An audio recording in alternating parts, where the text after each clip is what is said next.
From the challenges of morning sickness and mood swings to the unparalleled joy of hearing the first heartbeat, let's dive into the thrilling journey of the first trimester of pregnancy.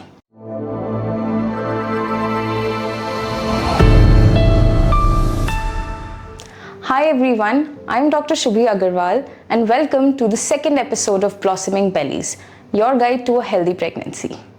Join us today as we explore the roller coaster ride that expectant mothers face during these magical first 3 months. So the most frequent question that I get asked a lot is, Doctor, is the first trimester risky?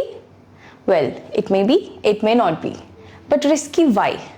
Because this is the initial time in which your baby is growing. All the major organs are growing. So any substance abuse, any alcohol, radiations, smoking, it can cause defects in your baby. Any conditions, medical conditions that are uncontrolled, they can also cause problems in your baby. Also, the first 3 months have high chances of abortion due to genetic disorders. On the other hand, you can perform similar activities. For example, no bed rest is required. There is no heaviness in your body because your bump doesn't show up until the end of first trimester of pregnancy. You can have sex in the first trimester because of very little or no discomfort at all. For all those who are at a stage of planning their pregnancy, go to the episode 1, the preconceptional care. The link to that video is given in the description box below. Now let's say that you missed your periods and you did a urine pregnancy test which is positive and that pregnancy was not planned. You're confused as what to do. So the first thing that you should do is go and visit your doctor. They're going to take a detailed history of any pre-existing medical conditions, of your family history, and then they're going to run some tests, blood tests and sonography. Blood tests will determine any problems in the mother and the father, and then the doctor will treat accordingly. USG is done it is an early dating scan. It signifies a few things. First of all, it tells whether or not the pregnancy is within the uterus or whether it is outside the uterus, which is also called as ectopic pregnancy. Second, it is the most accurate scan for dating, for calculating your expected date of delivery, your due date. Lastly, it tells about whether the ovum or the embryo is healthy, it is not a blighted ovum, or there is some problem with the implantation. So you get a detailed look in all those aspects. Now, as I had told before, folic acid supplementation is necessary at least 1 month prior to the pregnancy. But since your pregnancy was not planned, you can start this supplementation as early as possible because it helps in preventing neural tube defects in the baby. Also, make sure that if you have any medical conditions such as high blood pressure, hypothyroidism, hyperthyroidism, or hypertension, then those disorders are within control. And if you are taking any medications, you should definitely ask your doctor. Remember to never use over-the-counter medications just like that for any problem, for even any minute problem. There is increased incidence of acne in the first trimester. So what people usually do, they tend to use the same skincare as they were using before their pregnancy, which is not the right approach because there are certain products such as retinol. It is not safe in pregnancy even when it is used in very low quantities. So you should ask your doctor everything about every medication that you use, every over-the-counter drug that you use, any supplement that you use, any skincare that you use. You should ask them. No alcohol, no smoking, no recreational drugs. And limit your caffeine consumption to say 2 small cups of coffee per day. The recommended dose is 200 milligrams of caffeine per day.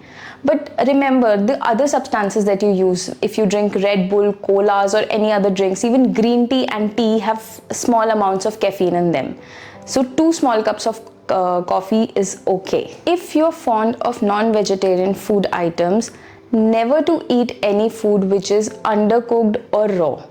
Always eat properly cooked food because uncooked animal products or raw animal products can cause infections like salmonella and listeria. And needless to mention, always wash your fruits and vegetables thoroughly before consuming them. It is okay to have some nausea during the first trimester. We call it morning sickness, but it does not necessarily mean that it is present only in the morning. Some have it in the morning, some have it in the evening, or some even have it throughout the day. So here are some tips that can help you relieve the symptoms of morning sickness. First of all, consume meals in small quantities. Take small and frequent meals. You can have 3 large meals and 3 small meals in a day. Also, there are certain studies that show that consuming ginger can help in relieving these symptoms. So you can have ginger tea, you can have ginger lozenges.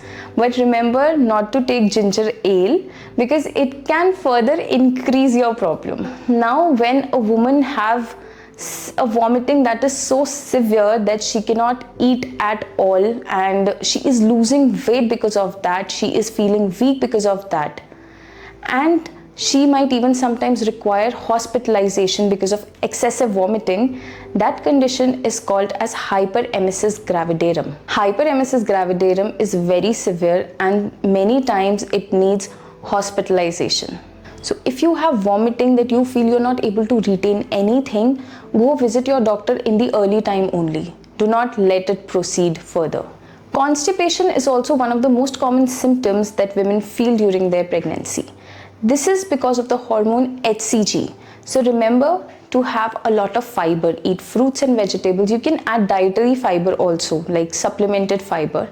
And you have to stay active. Certain exercises like heavy straining exercises or strenuous exercises are not recommended in pregnancy, but light exercises, low intensity training, yoga, pranayams and strength training is okay. You might also feel soreness in your breast, but that is also okay. These symptoms, all of these symptoms are going to relieve by the end of the first trimester. So you just have to let it go. Now, many people, they are worried about their weight, that I am losing weight in the first trimester. So 80% of the females, they lose weight in the first trimester of pregnancy. Either the weight is stable or they might even lose some weight. The weight gain, it starts from 4th month onwards. So it is absolutely okay if you're losing some weight. Last but not the least, if you feel very severe pain in any part of your body, if you feel that there is some bloody discharge or any kind of discharge which is not normal. What is not normal? See, transparent discharge in excessive quantities also, it is normal. But if the discharge has any color, it may be white, it may be green, it may be yellow, it may be red, it may be brown.